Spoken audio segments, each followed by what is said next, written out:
تصرفاتهم الرعناء على أمن الملاحة الدولية خدمة للعدو الإسرائيلي، فأمريكا هي المثيرة للحروب والمشاكل والفوضى والمزعزعة للأمن في البر والبحر، وقد أقدمت على ارتكاب جريمة كبيرة باستهداف قواتنا المسلحة البحرية التي كانت تقوم بمهامها الرسمية والاعتيادية في البحر الأحمر من أجل أمن الملاحة،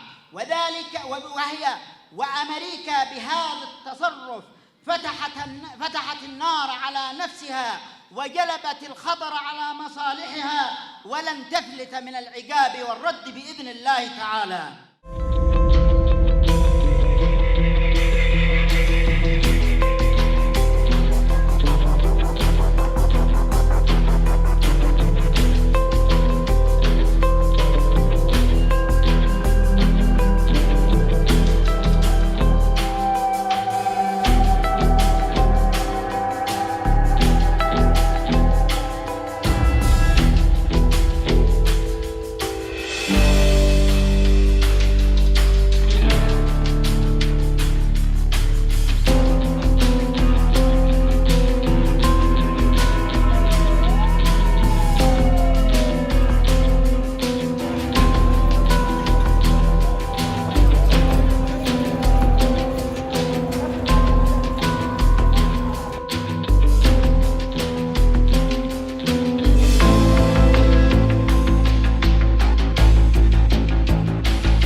אני רוצה לענות בצורה ברורה, כפי שאמרתי בהצהרה.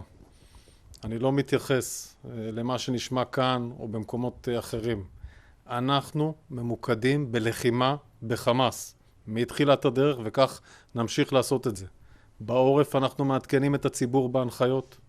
כשצריך מעדכנים ומחדדים ומשנים עדכונים בערב, בצהריים, בבוקר, נעשה את זה ונמשיך לעשות את זה. הציבור גם נוהג באחריות, להמשיך לנהוג באחריות. אנחנו נעדכן, אלה הנחיות מצילות חיים.